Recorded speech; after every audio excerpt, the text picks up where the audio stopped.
And how I'm going to begin today's talk is because I'm brandy new to this conference, I was going to talk a little bit about how I actually got into the whole topic of UFOs, how I started researching it, and it has to do with the wonderful area of the Hudson Valley. So I thought I'd tie all that together, and then we'll move on to the body of the talk, which is evidence for reverse engineering programs of recovered UFOs. So here we go. So during this whole hour-long presentation, we'll go over in detail the information contained in the Eric W. Davis, Ph.D., and Admiral Thomas Wilson meeting notes that discuss an alleged government-funded secret program dealing with the reverse engineering of recovered UFOs being run by a top aerospace technology corporation without government oversight. Plus, we're going to add supporting evidence from recent New York Times articles. Okay, so now I'll just give you a little background about myself since I'm new, and then we'll move on to that. So my wonderful husband, Wes, and I, we had graduated, for a couple of years we'd been graduated from a doctoral program that we both went to out in Illinois. And we were sitting in our living rooms and we were watching the Summer Olympics of 2000. And they were in Sydney, Australia. Now, I'm very intuitive actually, and I pay attention to when I get little dings, like they say, pay attention. And during this program that was interestingly called The Awakening, they had different segments in the opening ceremony and they were called different things. And this particular segment was called The Awakening. And out of the floor came this art installation with this guy. And I saw this image and I said, oh my goodness, who's that? That's important. This really is something about the awakening. What's going on here? And it really caught my attention. And so if you can see, I have a little cursor here. If you can see, these are people. So you can see, and this is the stadium here. You can see that this thing was huge. It took up the whole middle of the grounds of this stadium. So I started looking into this. What was this creature? What was this art? And this depicted what was called the Wandjina. And according to, remember these guys are in Australia right now. So according to Aboriginal belief, the Wandjina are considered to be the creator gods and spirit ancestors. They are considered sky beings or spirits from the clouds who came down from the Milky Way during the dream time and created the earth and all of its inhabitants. There are cave paintings that have been found in the Kimberley district of Western Australia, and the estimates date the artwork going back approximately 4,000 to 30,000 years ago. So right away, I knew this was an important image and that people going back thousands and thousands of years have somehow interacted with something that put this image forefront in their consciousness. Did they meet beings that looked like this? I don't know, but this was an important image for thousands and thousands of years. And so then, a little bit after that opening ceremony, I started to feel like we needed to move again. My husband and I move around a lot. Like I said, we were living in Illinois. And I said to him, I really want to move to New York State. I'd never lived there before. I'm a Jersey girl. But I had been up to an area that I found so beautiful. It was an area in the Shawangunks, or pronounced different ways. That's how I do it, the Gunks. And I told him, I really want to go there. I just love this area. It's really, I was called to go back. And I was teaching part-time, so I taught part-time at SUNY New Paltz. There's a nice little town in that area called New Paltz, and I just loved it. And so sure enough, we moved back in October of that same year to the Hudson Valley of New York State. I had no idea that it was a UFO hotspot. I was not into UFOs. I have a lot of interests, but that was not one of them. So we went into this wonderful little bookstore, college town, and we're roaming around the stacks of books. And there is this book by Ellen Crystal called Silent Invasion. And it's on a shelf. And above this shelf is a little note card. And on the note card is printed in handwriting, "Do you know who your neighbors are?" And I saw this book and I saw that image and I was like, oh my gosh, I know that guy. And immediately I thought, I'm supposed to look into this. This is really important. I don't know why. We bought the book. And it turns out, if any of you, if you've lived in the area, you've probably heard of Ellen Crystal. And she wrote this book about her own experiences with beings that look like this and craft, not just craft in the sky, but craft real close up. And this really got my husband and I's interest. And she even gave some addresses of where you could go, where she was when she had some of these experiences. And so we went there and we explored the different streets in a town around called Pine Bush. Now, since then, this was quite a few years later, some of those streets that were fields were grown up and they were housing developments, but still we had some kind of interesting experiences, nothing major, but something that said, keep going, keep exploring. And we did. And then we met this wonderful couple, and they run in Pine Bush what's called the UFOs Support Group. It's still going on. It's a wonderful group. It was formed in 1993 by local residents who were having a lot of experiences and they wanted to share it with each other. And so it's still going on now. It meets monthly. And people come from all over. It provides a safe and friendly environment where people can come and share their stories and experiences as it relates to UFOs, aliens, or other paranormal activities. Well, my husband and I started to go every month. I also have a master's in counseling, and as I mentioned earlier, I'm very intuitive. So I was listening to all these people come month after month and tell their story. And I could really feel that they had true, real experiences. They had gone through things that they needed to share without ridicule, without people rolling their eyes at them. And this was a wonderful group to share it with. People asked interesting questions and brought up different things about their experiences. Maybe they didn't even, process themselves.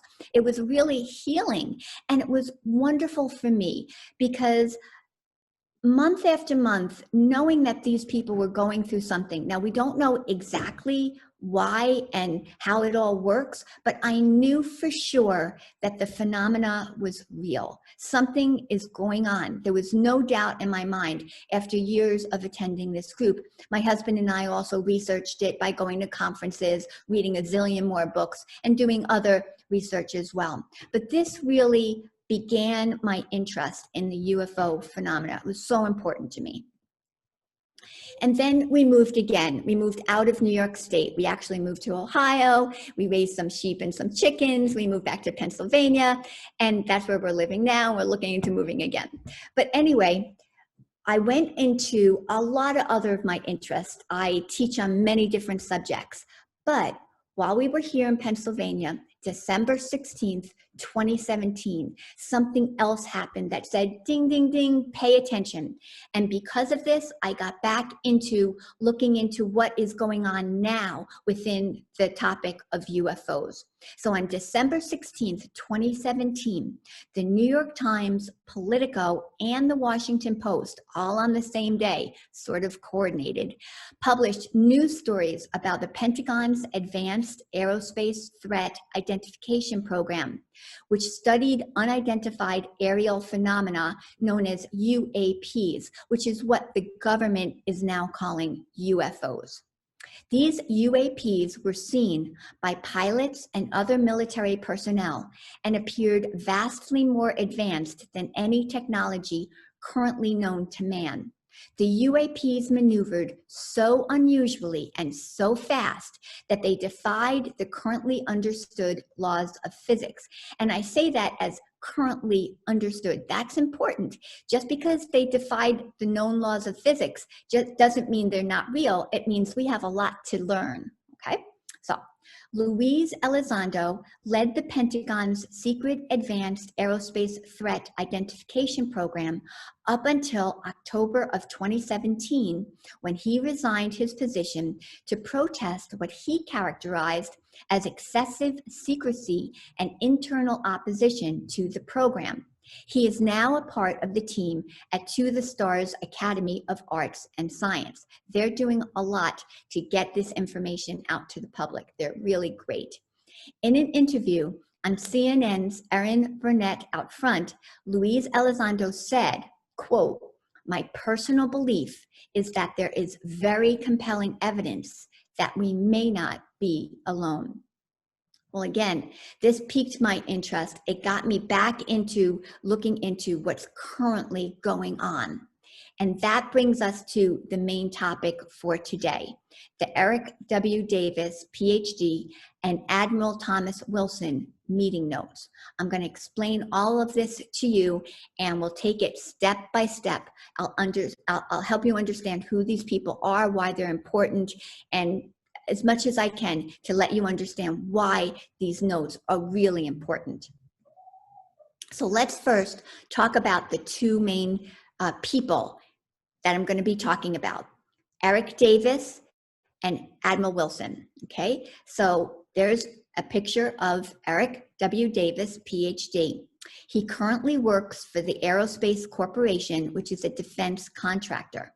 During 1996 to 2002, he was an aerospace astrophysics researcher at the National Institute for Discovery Science in Las Vegas, Nevada, NIDS. His research specializations include traversable wormholes and warp drive spacetimes for faster than light propulsion and breakthrough propulsion physics for interstellar flight. If anybody was interested in the dynamics of UFO propulsion, it would be somebody like this. And then there's Admiral Wilson. From 1997 to 1999, Vice Admiral Thomas Ray Wilson served as the Vice Director of Intelligence for the Joint Chiefs of Staff and held this position when the events in the Eric W. Davis, PhD, and Admiral Thomas Wilson meeting notes took place. Admiral Wilson was the director of the Defense Intelligence Agency from 1999 until 2002. In 2002, after he retired, is when Admiral Wilson met with Eric Davis. So they met, these two gentlemen met in 2002. Then Eric Davis wrote up his notes about their meeting. And so here is a summary of what happened and what was in the notes. On April 19th, 2019, a 15-page document containing these notes, allegedly written by astrophysicist Eric W. Davis, PhD, concerning the 2002 meeting he had with the retired director of the Defense Intelligence Agency, Vice Admiral Thomas R. Wilson, was uploaded onto the internet. The main topic of discussion during the 2002 meeting was a government-funded secret program that dealt with the reverse engineering of recovered UFOs. The program was run and controlled by a top private aerospace technology corporation. Admiral Wilson informed Eric Davis that after months of searching in 1997, he located the existence of this program that was running without government oversight. He arranged a meeting with the 3 corporate overseers of the program and was denied access to the program, even though he believed he had regulatory and statutory authority as Vice Director of Intelligence for the Joint Chiefs of Staff. Now, I know that's a lot, and we're going to break this down. Now, the background to this is that in April of 1997, a person that's very famous in the UFO world, Stephen Greer, MD, and Commander Willard Miller, who was the military advisor to Stephen Greer, and very famous Edgar Mitchell, PhD, who's the former Apollo 14 astronaut and the founder of the Institute of Noetic Science and an advisor to the National Institute for Discovery Science, NIDS, and some other people, went to the Pentagon for a briefing with Admiral Thomas Wilson. During the meeting, Stephen Greer informed Admiral Wilson that the U.S. government had recovered crashed alien vehicles and that unacknowledged special access programs were working on reverse engineering those vehicles. So here's a timeline, because I know this can get a little confusing if this is the first time you're learning about this. So let's start here. In 1997, this is when Stephen Greer and his advisor, Commander Willard Miller, who, by the way, knew Admiral Wilson, and Edgar Mitchell, they meet with Admiral Wilson. They tell Admiral Wilson that these programs exist. Then Admiral Wilson searches for and locates, and then is denied access to these special, unacknowledged special access programs. I'm going to go into that in a little more detail. So that's when that meeting happens, okay? Then 2002. 2002, Admiral Wilson retires from his position and he meets with Eric Davis. They discuss Admiral Wilson's 1997 meeting with the 3 corporate overseers of the reverse engineering program, okay? Then Eric Davis writes notes about this meeting, okay? But they only get onto the internet in 2019, and we'll talk a little bit about that in a moment too, okay? So you've got the original meeting, the Admiral looks for and finds the programs, and he's denied access when he talks to the overseers.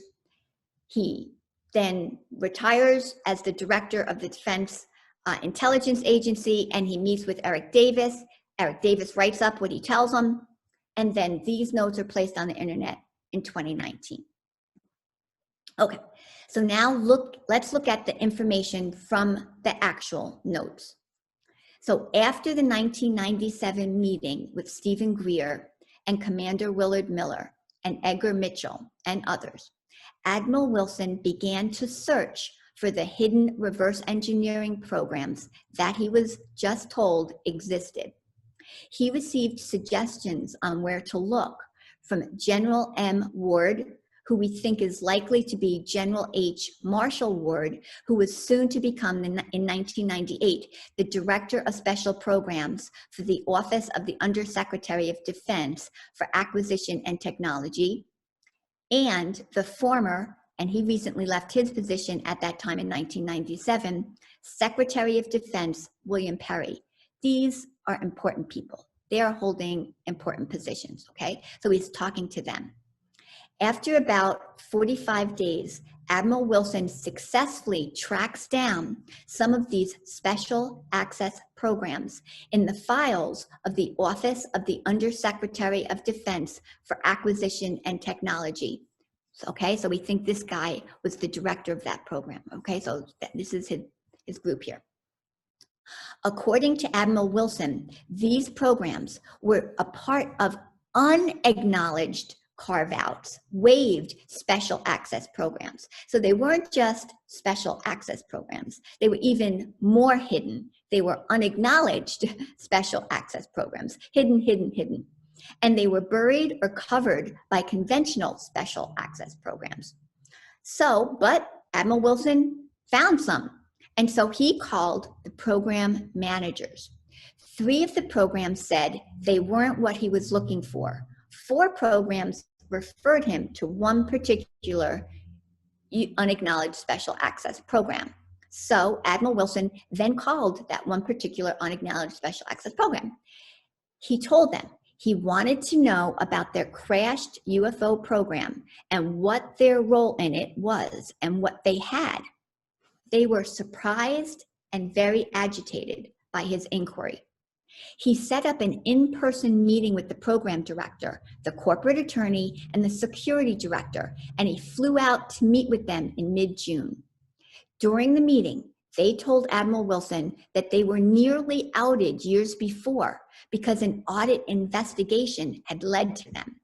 They gave the auditor a full tour and then struck a deal with the Pentagon Special Access Program Oversight Committee to prevent it from happening again. That's why they couldn't believe that somebody was actually talking to them. They wanted to prevent this. They didn't want anybody to find them. So now Admiral Wilson's talking to them and he says, well, I demand a formal briefing and a tour of this facility, because he was the vice director of intelligence for the Joint Chiefs of Staff, and he had oversight as in that position of that program. But he was told he did not have the need to know, and his access was denied. He was not on what they called the bigot list. He was livid. He argued with them to no avail. Admiral Wilson was then able to see the bigot list, and it contained mostly civilians and no politicians.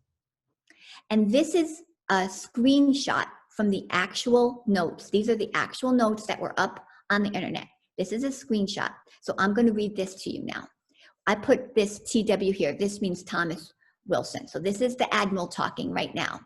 So Wilson says, the program manager said they were not any weapons program. They were not any intelligence program. They were not any special ops or logistics program. They didn't fit any of those categories. Then Thomas Wilson says, I asked what they were then. There was a loud groan from the program manager. The security director and the attorney said, it's okay to say it.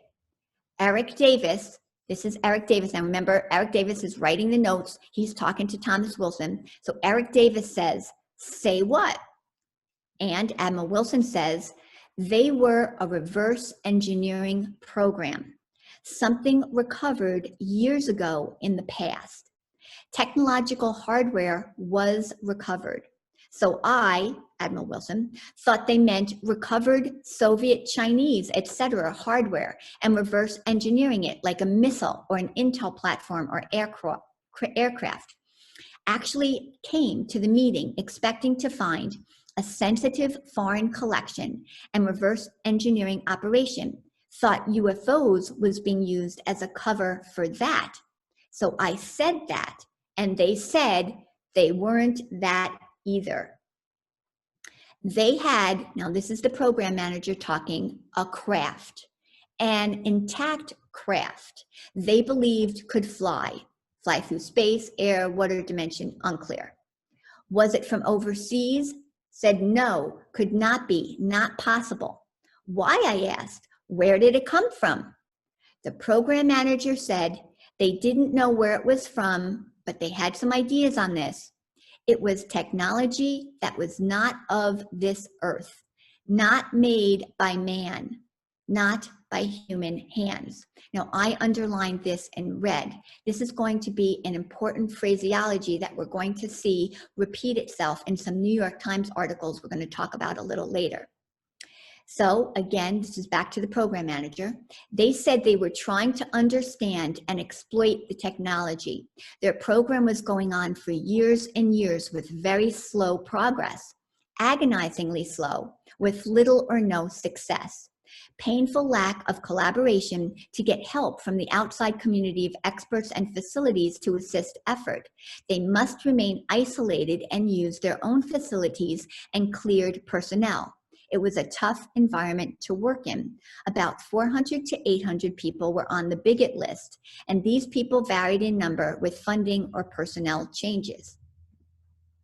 So then Admiral Wilson threatened to file a complaint, but they wouldn't budge, and they continued to deny him access. So that meeting ended. Back in Washington, Admiral Wilson called a meeting with the Senior Review Group, which is a subgroup of the Special Access Program Oversight Committee. But he was told that the Special Access Program Oversight Committee was siding with the program contractor, and Admiral Wilson should, quote, immediately drop the matter and let it go. Forget about it, as it wasn't within his oversight. Despite him being angry and yelling, he was told if he didn't drop it, he wouldn't see his promotion to director of DIA, which in fact he did become the director of the Defense Intelligence Agency. He'd get an early retirement and he'd lose 1 or 2 stars along the way. After recounting his experiences in 1997 to Eric Davis, Admiral Wilson told him, and again, this is a screenshot of the actual notes that I have here. So Admiral Wilson saying to Eric Davis now, Eric Davis, if you blow my trust, I'll deny meeting you, I'll deny everything said. I won't meet with any more people without clearances to talk about this topic. It's too risky because of security violation just by mentioning it. This is very tightly held information. It's absurdly close held subject matter. I've never seen anything like this program in the Blacks program community. So that is the information that's in the notes. Now, very important. The idea is that this gentleman, Admiral Wilson, found that in fact there are reverse engineering programs of recovered UFOs that do not have government oversight. He couldn't get at it, and he had a really high position. Okay, so how do we know these notes are genuine? How can we trust anything in them? Well, I'm going to share some evidence that are kind of compelling, at least I think so, to say that these are legitimate. And for the most part, we can trust what's in them. Now, was Admiral Wilson told the truth by the program managers and stuff? I don't know. That one I can't get back to. But that Eric Davis met with Admiral Wilson, yes. That Eric Davis wrote the notes to the best of his ability, probably yes. Okay, so there's fuzzy things in here. But let's go to some other evidence that supports the idea that what's in here is true, that the notes are real. So there's something when you look at evidence that's called the chain of custody, or another term for it is provenance. So a chain of custody in legal context is the chronological documentation or paper trail that records the sequence of custody, transfer from person to person, and control of physical or electronic evidence. The best case scenario is that people who had charge of the evidence at all times are known. This helps to prove the integrity of a piece of evidence. And provenance is a similar term. It refers to knowing the chronology of the ownership, custody, or location of a historical object or document, which is an important factor in determining authenticity. So here's the main story. Edgar Mitchell, the astronaut, died in February of 2016.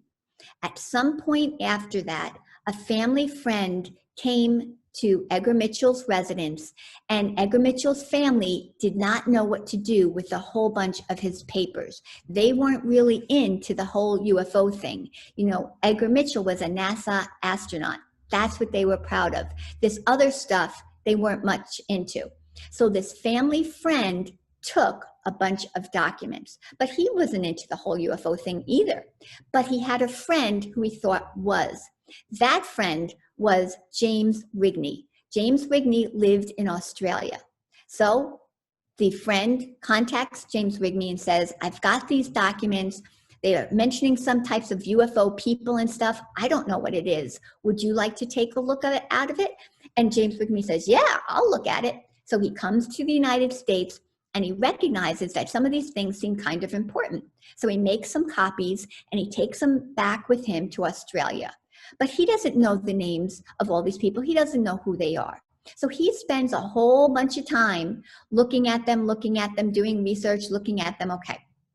Then in 2018, he goes to a conference in America. Grant Cameron is a researcher. He's one of the best. If you don't know Grant Cameron and you want to get up to date on what's going on currently, look at Grant Cameron. He's great, okay? So James Rigney knows that Grant Cameron knows what's going on. So they're at this conference together, and James Rigney tries to make an appointment with Grant to show him copies, well, not copies, he had it like on some kind of tablet, electronic tablet or something, to show him what he had.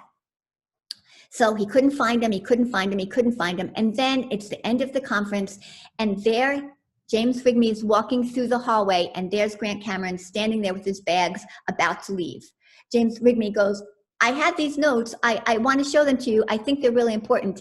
And Grant's like, yeah. Some other time, send them to me, whatever. And James is like, no, they're really important. I think they're really important. And they went back and forth. Finally, Grant takes a look at them. And Grant, knowing different people's names that maybe other people don't know, recognizes the importance of these notes. And so Grant Cameron takes them. He has them, and then he doesn't know exactly what to do with them because he knows a bunch of the people involved. He probably knows everybody involved, okay? And so he doesn't know what to do with them. So finally, he meets somebody that says, I can get them on the internet and put them on the internet so that nobody knows how they get up there, some kind of private way, so it can't be traced. So that's what we think happened, is that this person put the notes on the internet.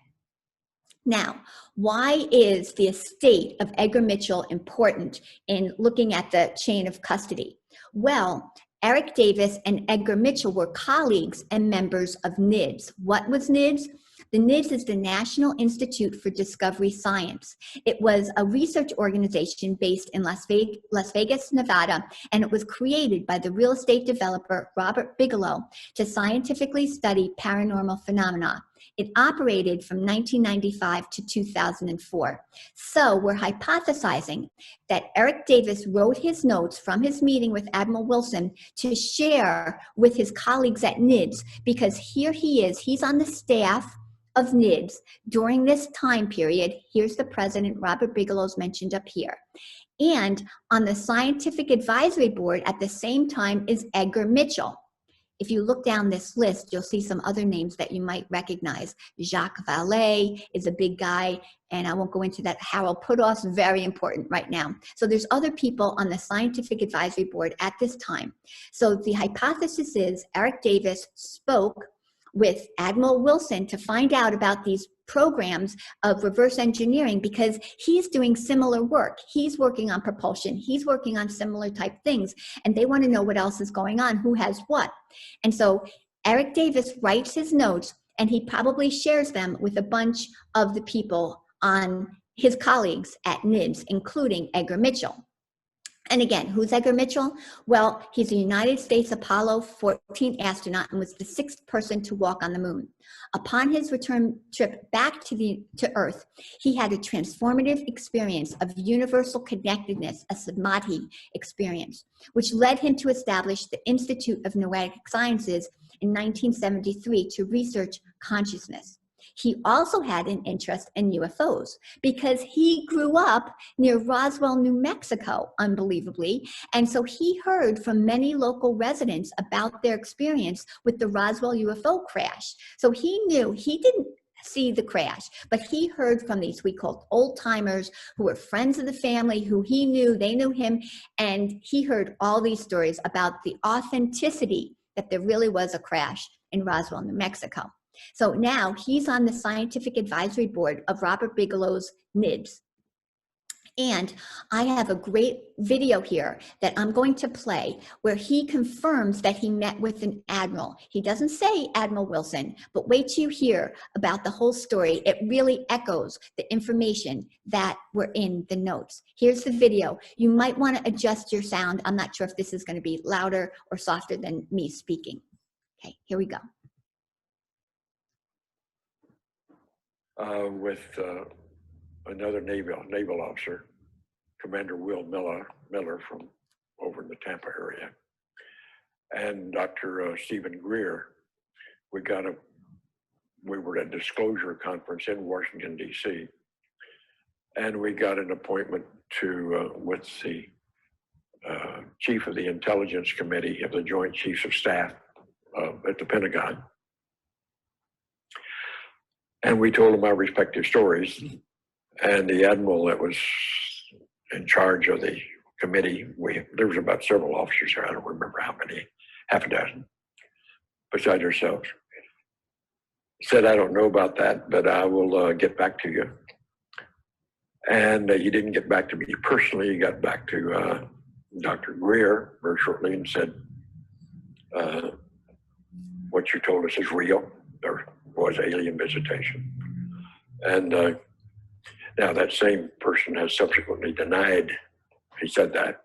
However, we have independent corroboration that he did go checking, found the location of the so-called special access programs, or one access, special access program, and was told, Admiral, you don't have need to know, therefore we can't talk to you.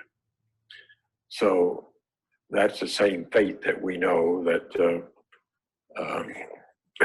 Barry Goldwater suffered when he was running for president and tried to find out about special access, these special access programs.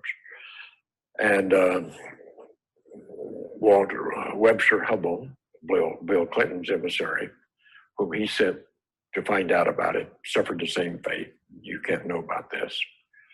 And a few other people, Jimmy Carter, who mentioned before his election that he had had UFO experience, and that he was going to find out about it when he got in, if he got elected, but never a word about it thereafter.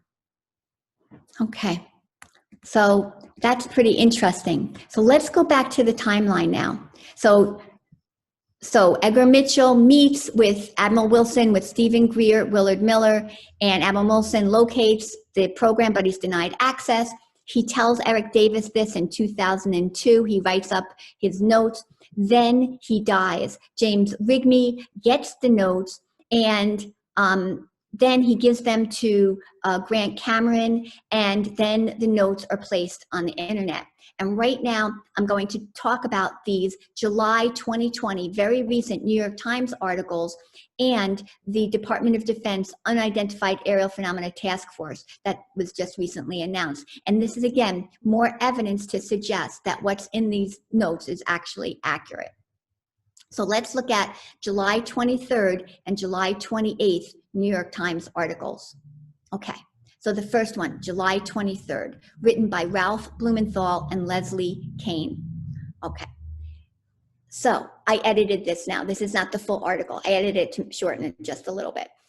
Despite Pentagon statements that it disbanded a once covert program to investigate unidentified flying objects, the effort remains underway, renamed the Unidentified Aerial Phenomena Task Force and tucked inside the Office of Naval Intelligence, where officials continue to study mystifying encounters between military pilots and unidentified aerial vehicles.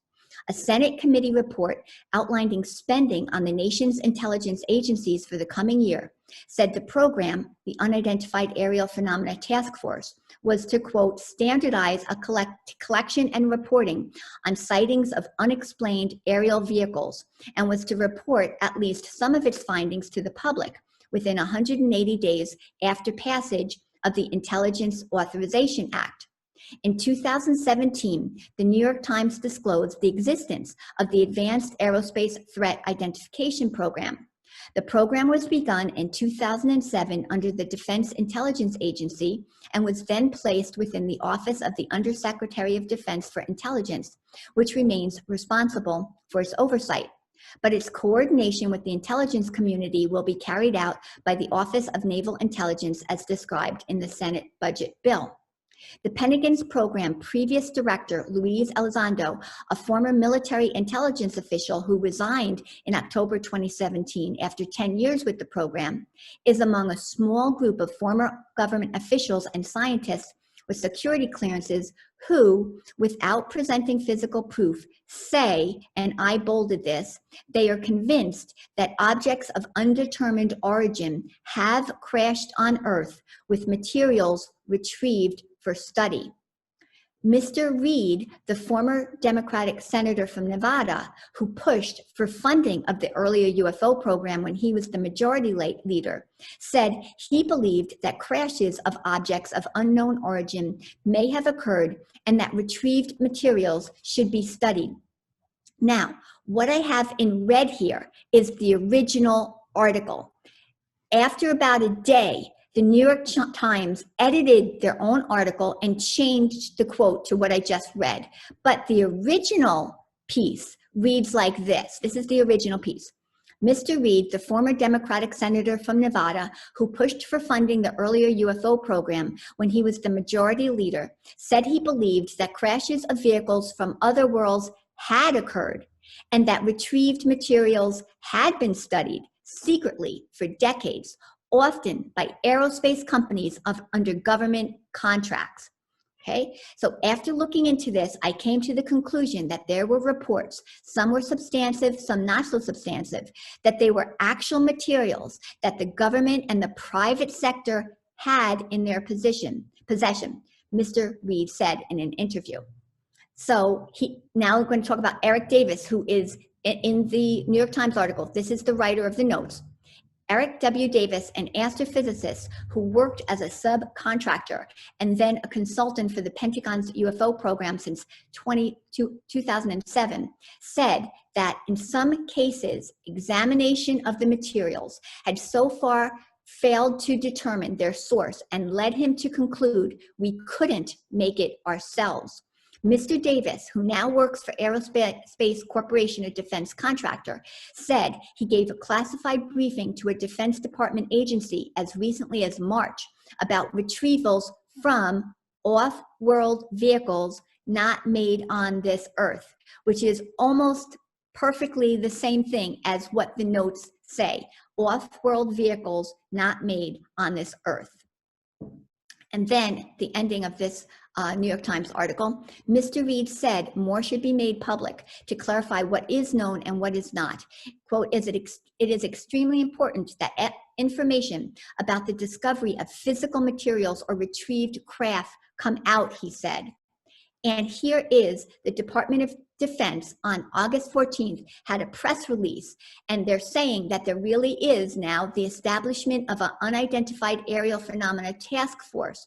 And it's, you can see here that the Deputy Secretary of Defense, David L. Norquist, approved the establishment of this task force, and that it's going to be within the Office of the Undersecretary of Defense for Intelligence and Security.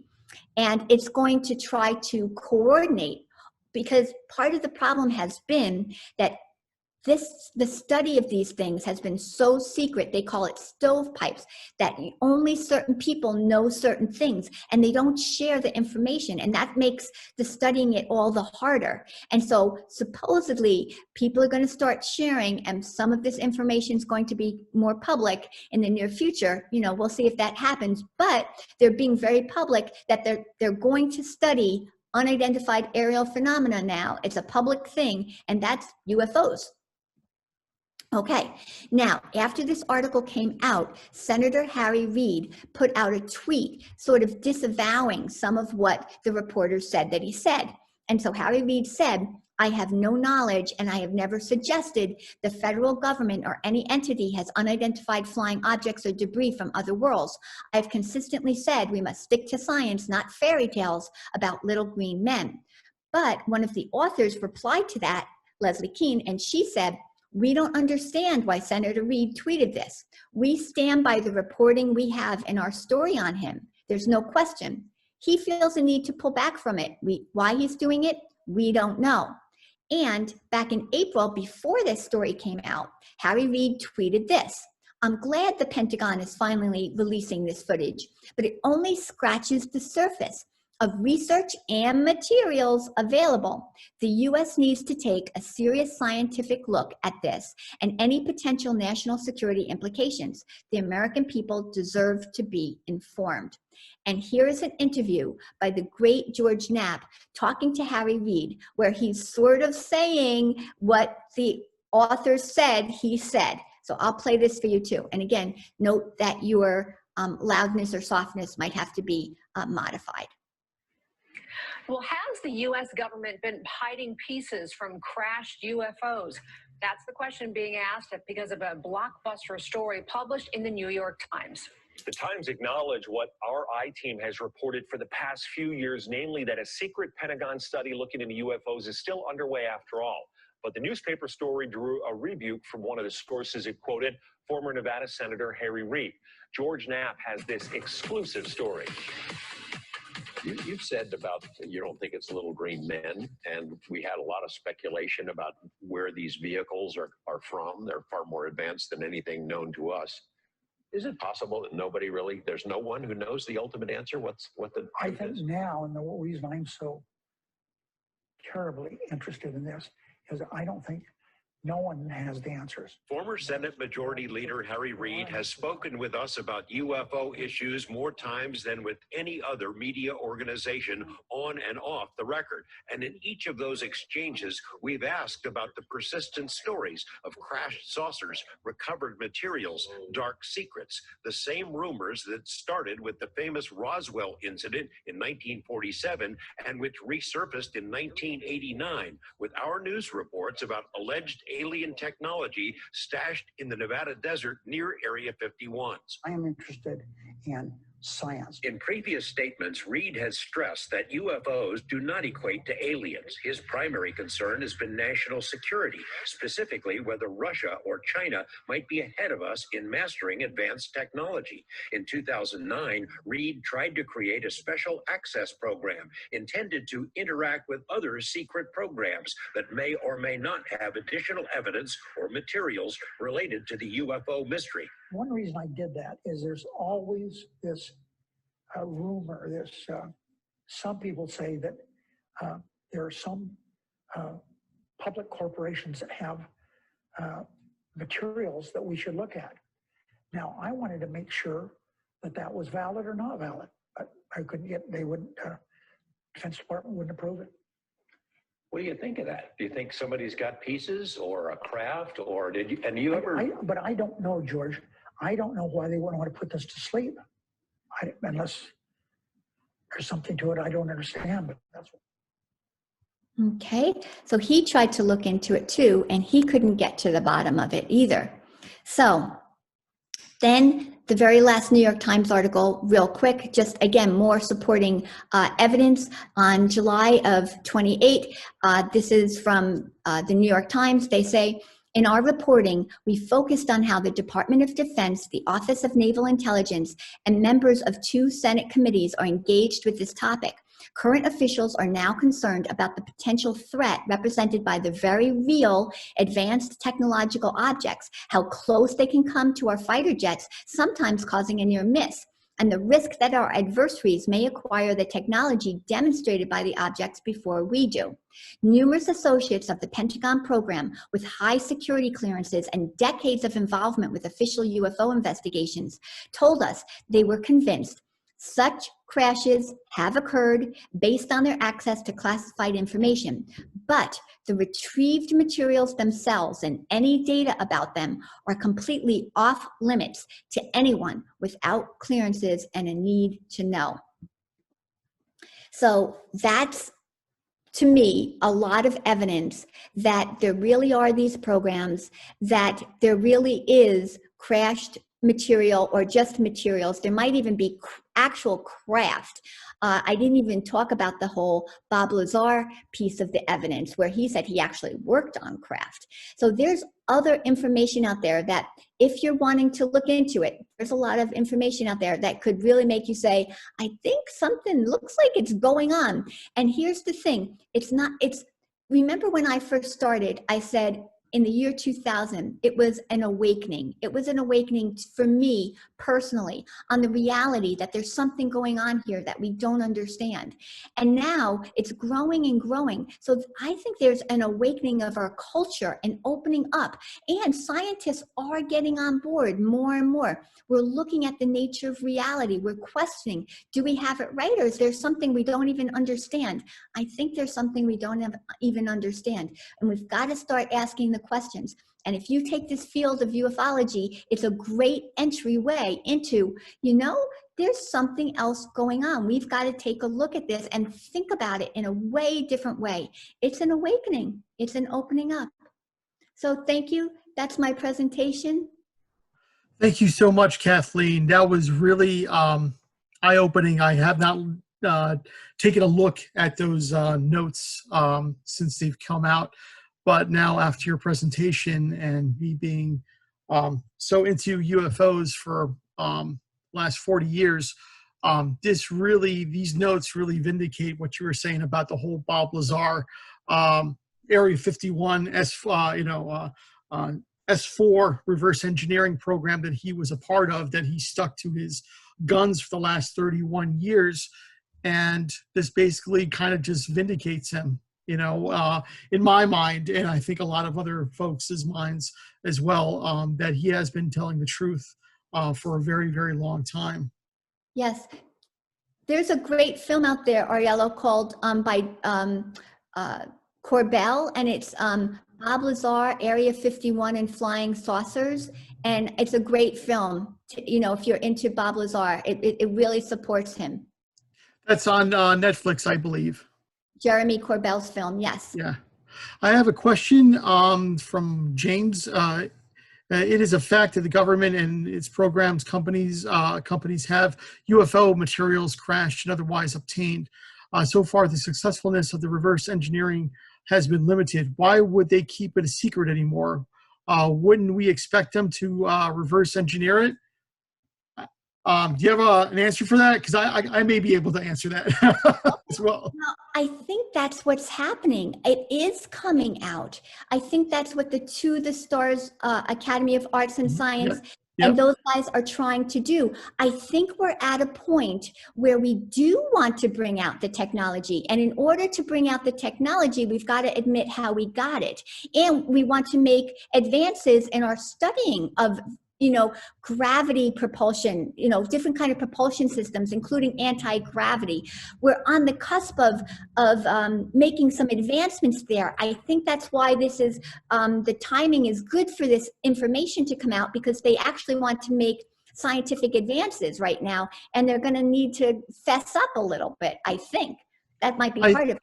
I think you're right, because according to Bob Lazar, one of the drawbacks of the program when he was a part of it, at S4, was it was a military operation, and it was very compartmentalized. So you couldn't talk to someone so he was, I think he was part of, I forgot which project he was in. There were 3 different projects there, and they couldn't talk amongst themselves with other folks in the different projects. So they hit an impasse. So there's only so far that our science can go with trying to reverse engineer these off-world materials. So what they're trying to do, I think they're trying to condition us to accept this. And I think that's part of what To the Stars Academy is about. They're just ready, they're getting us ready. It's like they're giving us little nuggets, little appetizers, until the day that they finally disclose everything. And I think the U.S. government is closer than ever before in the last 50 years, 60 years since the crash at Roswell. Yes. And we have one more quick question before we switch it over to Paul and Benino. Kathleen, do you think that the disclosure will happen soon? Our government or some other government admitting that UFOs are real or aliens are among us? That's from Lauren. I think I'm hopeful. Now, I know other people say, oh, they've been hopeful before and their hopes were dashed, but I'm hopeful. One of the reasons is on Father's Day, President Trump's son, Don Jr., asked him the only thing he really wants to know is about the UFO. I think he said JFK too, but he wants to know, are aliens real? And the father said he would take a look at it. Lou, what's his last name? A guy on Fox News, Lou somebody, Lou, I can't remember his last name, but he's on Fox Business.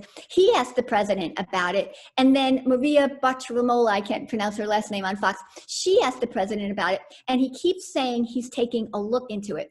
I mean, if anybody was going to say anything and be transparent about it, I think he would. And so I'm hopeful about that. And the other quick thing I want to say, the other reason I'm hopeful is, as I told you, I have many different interests. And one of the other things I'm into is human evolution and the expansion of our consciousness. And I do believe that humanity as a whole right now is in a time period of evolutionary growth, evolutionary leap, and expansion of all of humanity's consciousness. And because of that, I'm hopeful that this piece will be revealed as part of all of humanity's growth and evolution.